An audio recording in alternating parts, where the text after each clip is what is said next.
Justice for Mohbad. No justice, no peace. No DNA, no peace. Guys, another shocking update from Yomi Fabiyi. Hey God. This one na clear evidence say Mohbad kpai on Monday, not on Tuesday, as Wummi said.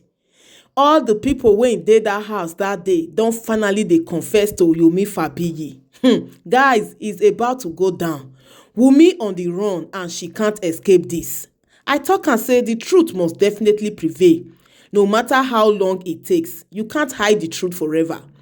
Make we listen to Yomi Fabiyi. Omo, I love the energy Yomi dey channel towards this justice for Mohbad, and I pray by the special grace of God there shall be results. Gradually, we are getting to the root of the whole issue. Justice for Mohbad don take another dimension. Guys, make we watch this video. Abeg, watch to the end. This na Mohbad'S TV. Hit on the follow button. Subscribe to my YouTube channel and remember to put up the post notification bell. Let's go there, guys. At the end of the day, gbogbo wọn tẹ́ ń sọ yìí tó ń pariwo ègún tí wà lórí gbogbo wọn yẹn o. No, if you cannot do legal team, if it's not legal team, are you kidding? Gbogbo wọn yẹn ègún ni o. Because at the end of the day, wọ́n rí gbogbo àwọn nǹkan táwọn èèyàn sáré tó ń fún àwọn host lẹ́gàn pé àwọn ẹ̀rí relé yìí o. Wọ́n ní mú pẹ̀lú pé energy tó láwọn ní kọ́ ní táwọn tẹ̀sọ́ pé kọ́ àwọn là ń bú àwọn èèyàn pé a fẹ́ lọ́ọ̀yà mi, a fẹ́ kẹ́ anybody ṣe ọkọ ẹni tí tẹ̀bá ní ẹgbẹ́ lọ fún legal team. Ṣùgbọ́n àwọn tó ń lọ káàkiri energy tó fi ń ṣe blọ́ọ̀kì àwọn yẹn, wọ́n fi energy yẹn kọ́ lift àwọn evidence yẹn pé eléyìí náà tọ́lọ́pàá bá rí. Ó yẹ kí lọ́ọ̀yà lè mọ apá mi tó máa fi sọ fún ìjọba pé ẹ tún wo eléyìí o, kọ́ lè wá ti máa invite àwọn tó máa invite òtó àti ìdélẹ̀ tọwọ́ ọlọ́pàá. Bọ̀ ọlọ́pàá wò báyìí pé ẹ wo gbogbo táwọn eléyìí tó ń waste lórí social media. Ṣé orí social media lẹ́fẹ̀ẹ́ ká tí wọ́n máa pick yẹn? Ẹ lè filing sọ́dọ̀ wa. If you file it, that means you people want to do it. But wọ́n mọ̀ pé ẹ̀yin tẹ́ ní kéèsì náà ẹ ní interest ẹ ní gbé wá sọ́dọ̀ àwọn. Àwa táwa ní interest nínú case as an NGO ń taari òun la gbé lọ sọ́dọ̀ ọlọ́pàá. So gbogbo àwọn tó ti ń bẹ́ kiri tó ń blọ́ọ̀kì ẹ lọ́wọ́ ohun tó máa ṣẹlẹ̀ sáwọn ọmọ ọlọ́jọ́ ọ̀la àfi tí wọ́n bá lọ mú candle tó tan ìmọ́lẹ̀ tó tọrọ àforíjì gidi. Because spirituality will always control the physical. Gbogbo wọn máa believe àwọn tí make attempt láti block. Gbogbo yẹn fúngbà díẹ̀ ni.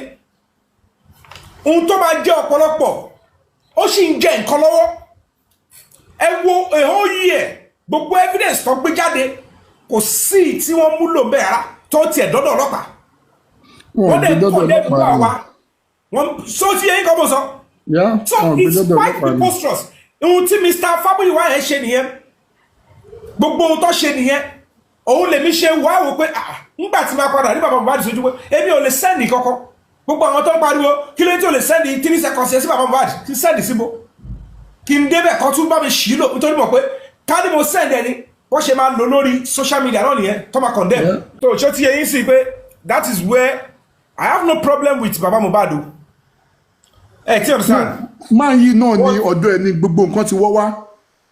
But before, the only thing people call it, when I saw his body language, I'm like, our town risk life for your own child. Whatever it is, whether anybody likes it or not, Ọlọ́run Ọba àti spirit Mohbad ló tí wọn kàn fi message mi pẹ̀lú gbèsè tó gbé yẹn. That is it. Ẹni tó bá ti rò pé òun fẹ́ gbé ìgbésẹ̀ láti ṣe anything ó mọ̀ pé ìyìn tó máa padà kó bá ọ̀pọ̀lọpọ̀ nù wọn tó jẹ́ kóun lọ́ máa sìn ó mọ̀ kóun làwọn face because bí Pharaoh bí ò ṣe wà so intelligent ọba ni ó ń darí ìlú ó ní agbára ó ní gbogbo ẹ̀ ṣùgbọ́n nígbà tó rí movement yẹn ibẹ̀ ló yẹ kó tó báyìí pé ṣé kò ń ṣọwọ́ Ọlọ́run rèé ṣùgbọ́n ó wá ṣagídí ó ní ta ni Ọlọ́run náà tó máa ní kémi yàn dẹ̀ yín kí yọ yín kúrò lóko ẹrú kò possible. Ó wá ní ó yẹ ẹ̀kọ́ ẹ̀ṣin yẹn di gàárì yẹn di gbogbo ẹ̀ ó yẹ ẹ lọ dá wọn padà ó wá ń tẹ̀lé wọn ẹni tó ń tẹ̀lé kéèsì Mohbad lọ yìí tó ní wọn ò ní jáwọ́ sẹ̀ ẹ lọ kọ́lẹ̀ tó bá tó fọwọ́ sọ̀yà pé kò ní pé Mohbad máa ní justice kò ní ṣojú òun ẹ lọ kọ́lẹ̀ yìí ẹ lọ justice. Do you know that? I don't know if you have seen this Jennifer's movie. Everybody loves Jennifer. Do you know that your case, especially what you're doing right now, we can liken it to, or can be likened to that movie?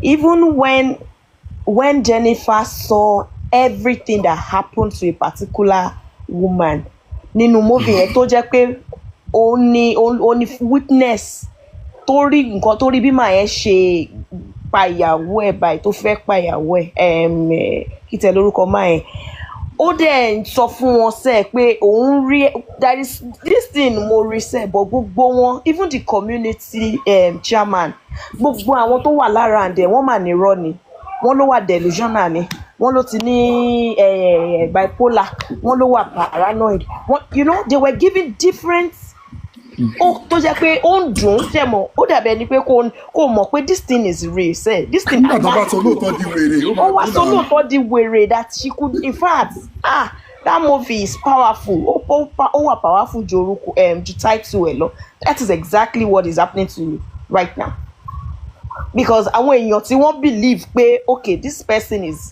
is got something that is that can take that tó jẹ́ pé lead ni ó rí à gbogbo wọn they were just coming up with different things àìwọlé fẹ́ debunk eléyìí máa nírọ́ ni eléyìí because it's not coming from them they believe it is not real ó di rọ́dọ̀rọ̀dọ̀ ó wá di orí so you just in fact the campaign of calumny irú bọ́ target irú èmi sìn in their conscience they know that look at what this person is doing ibi tí mo ti mọ̀ pé Nigeria máa padà dá o ṣùgbọ́n a lot of people àwọn kan wà tó yẹ pé they are meant to go down ó yẹ kó they are meant to be buried without any recourse because èmi ò mọ bí tó ti wà tó ti make any sense èèyàn receive irú nǹkan bẹ́ẹ̀ yẹn ẹ wòye letters ẹ wòye petitions tí mo ti kọ nígbà tó wá dé ojú ọ̀rọ̀ gidi wọ́n wá ní stamp ẹ wo bí Nigerians ẹ kàn ń bú ọlọ́pàá ẹ kàn ń bú ẹ kàn máa ẹ ń bú olóṣèlú ni o àwọn èèyàn ò rí ọmọ tọ́ o Nigeria only few people ló rí ọmọ gidi tọ́ àwọn abẹ́rẹ́ sí wo stamp wọn kọ́ pé fake ṣé wọ́n pé they started ibi tí wọ́n ti mọ̀ pé kò ṣèmi ní problem o àwọn iná ló ń engineer wọn o ọkọ̀ sọ ẹ lọ wo NGO ẹ lásán àní kò wà active is fake all the sọyún ọmọ ìwọ̀n kiri pé àní we can and they spread it ebi ò tí ẹ rí gbogbo ẹ̀ later làwọn ẹ̀ṣẹ̀ sọ fún mi ká ní pé kò ṣe pé inú American embassy ni wọ́n rí pé mo ti gba human rights ambassador pé ambassador gangan ló tún gbé fún mi wọ́n lè sọ pé fake gan ni ká ní fọ́tò lásán ni tí ó sì fídíò do you understand ẹ wo wọ́n sọ débi pé àná níbi tún lọ pé mo lọ asylum pé rọ́ ni wọn ò wá mi eventually those that are after my life ó máa jáde o iṣẹ́ ti lọ gan o I'm not just coming to feed anybody on social media but ó máa jáde ó máa rí gbogbo ẹ̀ ẹ wá wò pé gbogbo àwọn tó wá sọ bálabàla tó wà jágbàjàgbà yẹn ṣé tí mo bá padà rí justice do they think all those things they've done awakọ̀ lọ bẹ́ẹ̀ èmi ò lẹ́gbàá tí ma fi know anybody but the fact remains that you will now reason along that this is the major problem nígbà tí èèyàn bá jókòó ẹni tí gbogbo èèyàn sọ pé your family ẹni tí bàbá ṣẹ́ nìyẹn ẹ̀mí èjì ẹnìkan ni just because kò ń ṣe pé wọ́ just because your true colour is meant to come out ẹni tó commit offence ó dẹ̀ sọ̀rọ̀ ẹ̀ di victim ohun tàjọ ṣe ní kọ̀kọ̀ tí ó yẹ kó bọ́ta ẹni tó gbé bọ́ta without even recourse to me ó dẹ̀ sọ̀rọ̀ ẹ̀ di pòun lọ́lọ́run I get saying ó dẹ̀ bẹ̀rẹ̀ sí sọ kọ́tọ̀kọ́tọ̀ àwọn ọ̀kan dẹ̀ jókòó tó dẹ̀ fẹ́ jèrè àwọn ọmọ tó bí wọ́n dẹ̀ wọ́n báyìí pókè now ẹni náà ní ẹ má bínú wọ́n tún fẹ́ fi owó the same pattern tó ń lò ń gbà yẹn wọ́n fẹ́ fi ambush mi ibi tí ẹ ti mọ̀ pé that is how they always target they will throw it orí ẹ̀dẹ́ náà ni if I am not a strong person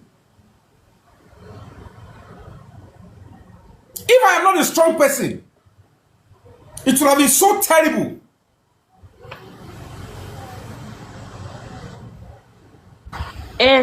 Boss, you know that. Okay, Mr. Tunisco. Engagement for what? If you want to have engagement, go and have engagement with the police. It's not for all this your engagement that is not yielding anything. I'm tired of all the talk, irrelevant over smartness of my. Go and have engagement on those pages or go with the police and have engagement. Hey, Joe, Mr. Tunisco. Fake scam. Táwọn kan dẹ̀ jókòó síbẹ̀ ọ̀dẹ̀ ẹ wo láti gbà tẹ́ni ẹ ti sọ. The scene. Yeah, mo ń gbọ́ yín. Mo ní ẹ tí sọ̀rọ̀ pé ẹ̀dẹ̀ ti pẹ́ ń bèèrè dáadáa. Yeah, mo wà ní iṣẹ́ ni, but mo ń gbọ́ ọmọ ọdún sọ. So we need to discuss, Mr. President, let's conclude on those things. It is agreed that we should put all those materials in. Nípa Yomi, we should put it in. Àwọn nǹkan tá a gbọ́dọ̀ remind yìí níjọ́ tí wọ́n ní wọ́n lọ síbẹ̀ wọ́n ní wọ́n rí ẹ̀jẹ̀ wọ́n ní wọ́n rí aṣọ kan ní ẹnu step yẹn tó kún fẹ́ jẹ̀ ṣe rántí. Àtikọ́ tí Madam Sade Mohbad's sister I will try radi simple wọ́n ní àyè fún láti lo projector and PowerPoint. Yeah. So what we'll try and do is tobacco let's bokini here. We'll put it and sequence them. So while I start talking about them or any other person, one am projected, one marry, and when they see and hear, kò ṣe deny wọn. Well, àwọn ò sọ̀rọ̀ ń pa aṣọ yẹn mọ́ pé kí ló ṣẹlẹ̀ táṣọ wọn bí kú fẹ́ jẹ́. Gbogbo ẹni tó bá ní fídíò yẹn jọ ẹ tag wa pẹ̀lú ẹ̀ àwọn fídíò sí. Ibẹ̀ wà láǹfààní nígbà tí kéèsì yẹn ṣẹlẹ̀. Gbogbo àwọn ìsọfúnni. They can send it via WhatsApp. So can download it. Let's have a particular storage. Then we'll start video ibi tí Sister Sade àbúrò Mama Mohbad tó ti sọ pé òun rí ẹ̀jẹ̀. It's very important for police to have it now because apart from we playing it at the press conference, it's going to form part of the bundle. Tama bond sunu, boya add this, I'll be flash. Tama they send it petition or something. So by so doing, we'll be demanding that they should revisit and start comprehensive investigation. So gbogbo àwọn tí wọ́n ti omit, tí wọ́n ti ẹ̀ kọ́kọ́ gbé as suspect. Irú dàmọ́lá yẹn wọ́n gbọ́dọ̀ ti ṣígbé. So ó máa lọ́pọ̀ irú àdúrà tó ń bá mi sọ̀rọ̀ tí ó fẹ́ sọ̀rọ̀ tẹ́lẹ̀ ó máa láti sọ̀rọ̀ sí ńgbà yẹn. What of where Iyabo said inú ilé ló kú sí? Everything we need all those videos we have to present it them. Hello, ẹjọ́ ṣé mo lè sáré sàn kankan mo máa bọ́ lẹ́sìn ẹjọ́. Ṣé rí fídíò kan Madam Tẹ́ni máa post fídíò yẹn tá bá ti ṣe show tán. Ẹjọ́ ẹ bá mi mú track yẹn náà pẹ̀lú. Níbi tí wọ́n ti interview bàbá ń gbà yẹn, wọ́n sọ bíbẹ̀ ẹni yẹn sọ fún wọn pé wọ́n pe àwọn pé ọjọ́ Monday ni Mohbad kú. Bàbá did not deny it. Definitely ọjọ́ Monday kú. Alẹ́ la ṣẹ̀ṣẹ̀ gbọ́ fídíò yẹn.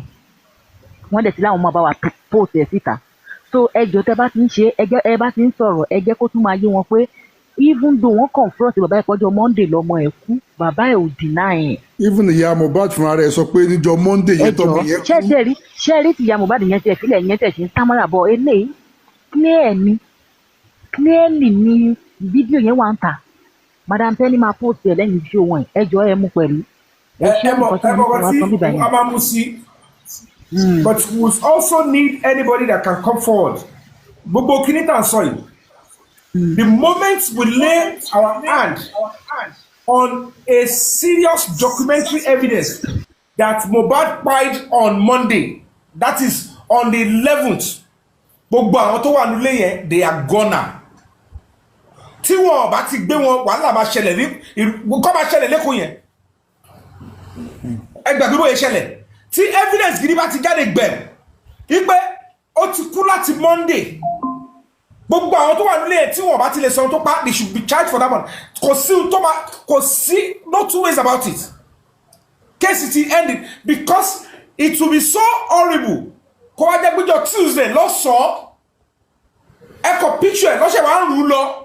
So possible kò ti kú láti Monday kẹ́ wá máa rú lọ níjọ́ kí hospital yẹn gan ti máa jẹ gbèsè.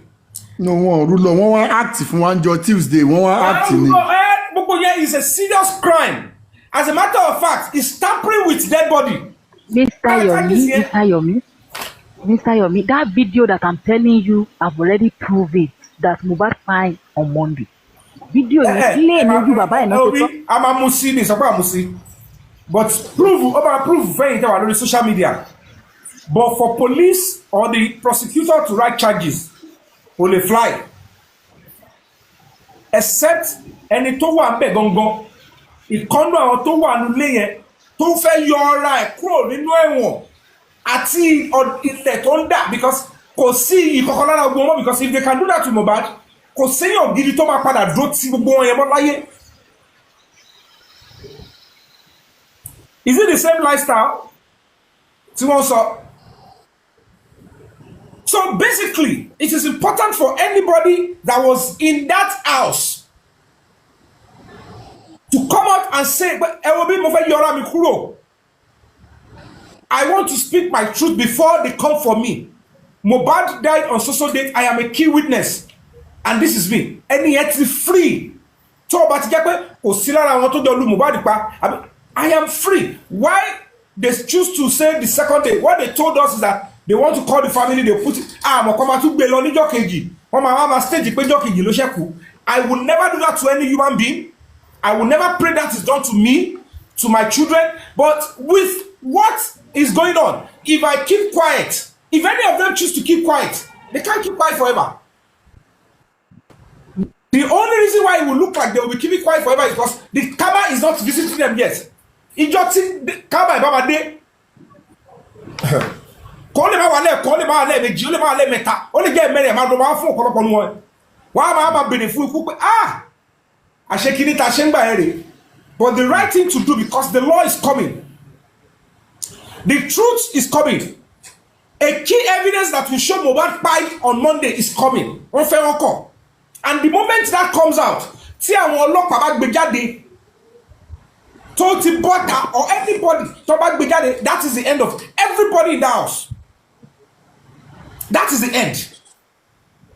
It's either the public get justice through the police or they engage in jungle justice. And that is the truth.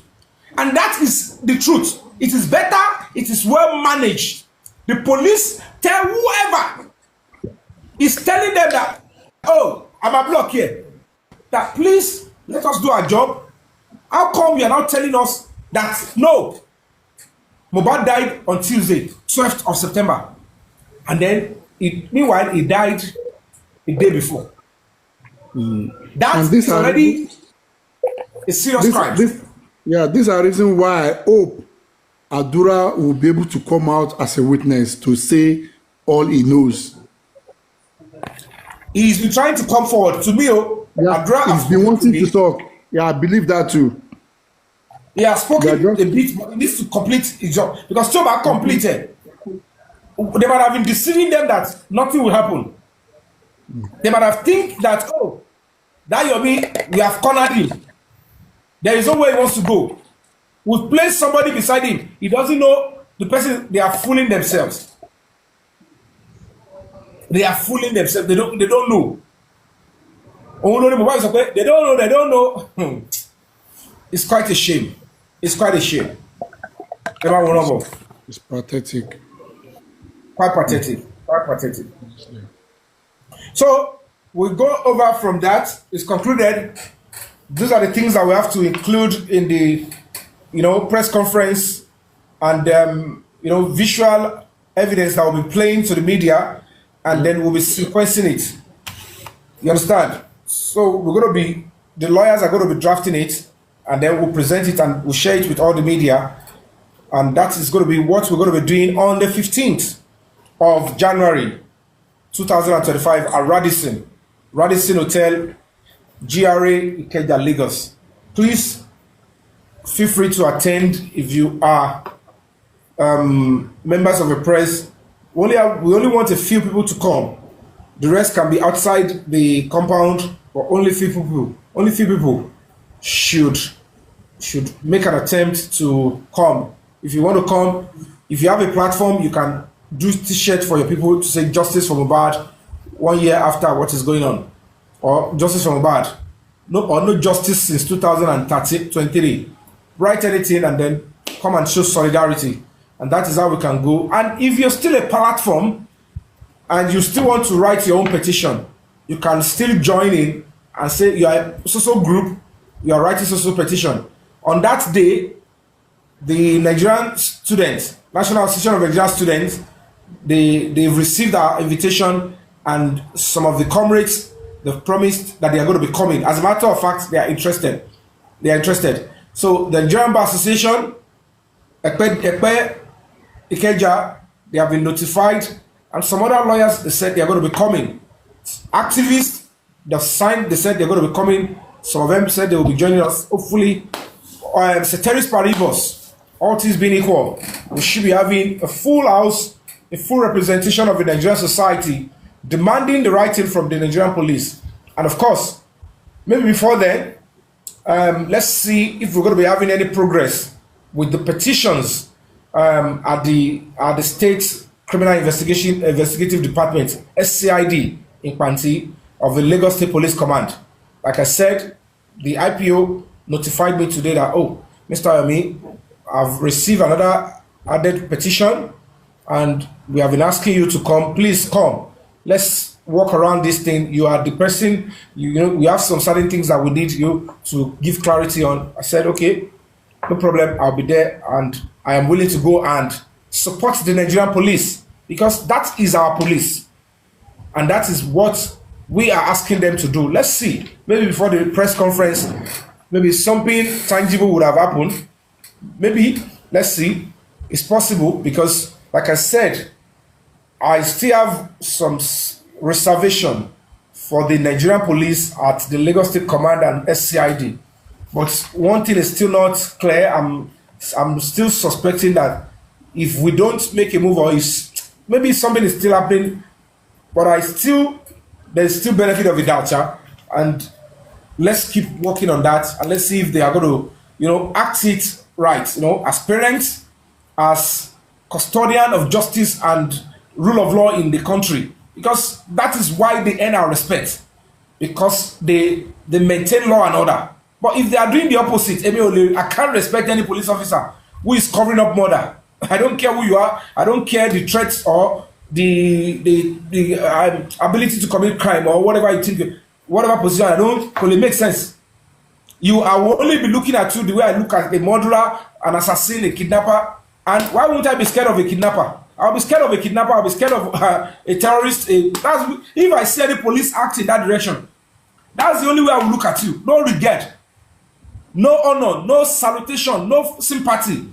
That, oh, this is a police officer that wants to board a flight. Let me give him a chance to go forward. This is a police officer who is having stomach ache, or who is a police officer, pregnant and is needing help. If I see that these are people that will support murderers, criminals in broad daylight, I will look at, how will I be, I won't be feeling any sympathy for any kidnapper, any rapist, any murderer who is probably feeling pain. So I don't want to look at my police officers that way. So the best thing is, let me see my police officers acting with dignity and integrity. Then I will be willing to say, thank you for your service. When I say thank you for your service and sacrifice to the police officers, I mean it from my heart. Because I know they are doing extra work, protecting us while we're sleeping. The soldiers will be in the slum. They'll be in the swamp. They'll be in the swamp, in the forest, protecting us while we are sleeping. Why wouldn't I see them and say, thank you for your service? I want to wear the army ties, flower, the badge. But how many Nigerians are really encouraged to say, in honor of fallen soldiers in Nigeria, I want to wear the army ties badge? Soldiers that will beat you because of anything, say you should roll in the gutter, roll in the floor. Police officers that will see murderers, they will collect money and say, oh, those ones are noisemakers. Why will I wear it in the honor? They don't deserve such honor. They are only there because probably I will look at you and say, you are in that position. You are in the Nigerian police force because you want to infect and bring curse and shame on the country. That's what you're doing there. But if you're doing the right thing, you're bringing honor. Because if Nigeria will get better, Nigerians must come together and unite in one voice and say, can we for once ask that the police be properly funded? Can we for once fight and say the way Nigerian police are being treated in terms of the welfare is nothing to write home about? They cannot deliver on their mandate if this is the welfare that is available for them, in spite of all their sacrifices. Their children, it's natural for us to say, we want a law. First 2 or 3 children of police officers should have access to free medical education from primary to secondary school. Even their children, at least 2, should be getting scholarship to universities. That police officer will know the people are doing well. They've encouraged us enough. We are going to be balanced. Don't come and tell me I'm this and that. Hey, I cover up that mother at the expense of the same public. No, I have a name to protect. Those police officers, but now, do the police officers really have name? The only name they keep messing around, disturbing, staining, is the name Nigerian Police Force. They don't care about it. Because their own names, it doesn't really matter again. Nobody cares about where they're coming from, their background. Do we even know where the police officers are coming from? We don't care about their background. So it is easy for them to mess up with that precious name, Nigerian Police Force, because they believe it's not for them. It's not for them. They believe it's not for them. And that is why we need to do all we can to ensure that we stand and fight and say, you know what? For once, Nigerian police is underfunded. Can we all come together as people and say, let us fight for this institution, so that those representing us wearing the uniform, they will know it is sacred. They need to protect it. They will know whatever they do with that uniform, the consequence is coming on their children. It's quite a shame that in 2025, even children of police officers don't trust the police. Even the children of police officers, they don't trust the police. And that should be a cause of concern for all of us in this country. I want a society, I want a Nigerian society where every child will believe and trust the police. I want a society in Nigeria where children will prefer to speak the truth 101% times to the police. I want a society where children will see a police officers being attacked and they will defend the police officers. I want a society where children will have utmost respect and not fear. Respect for the uniform and that institution. And it still boils down to you and I, including those that are serving. They should understand that whatever they do daily will constitute to the backwardness of this country, of forward going of this country. If Nigeria will get better, if we are going to be having visa free to almost all the countries, fix Nigerian police, then you'll see that our dignity and respect will be restored. And that is a clarion call to every police officer serving under the name. I am a public officer. I am a public servant. I am a hero, fighting, putting my life on the line for your safety, peace, and justice. That is the dignity they are meant to be protecting. That is what they should see. Their children should look and say, my dad is a police officer. And say, oh, you're doing well. Your dad must have done well for this country. And wherever they come up and say, my dad died in service, such children will receive our honor, not like, oh, it's because of things they do, like covering up, by nonchalance, by collecting money on key things, like more. You can't sweep it. You can't allow the society to see you in that picture that, look at what you're doing. You are indirectly trying to cover up murder. How does that cannot save their children. That can't even save them.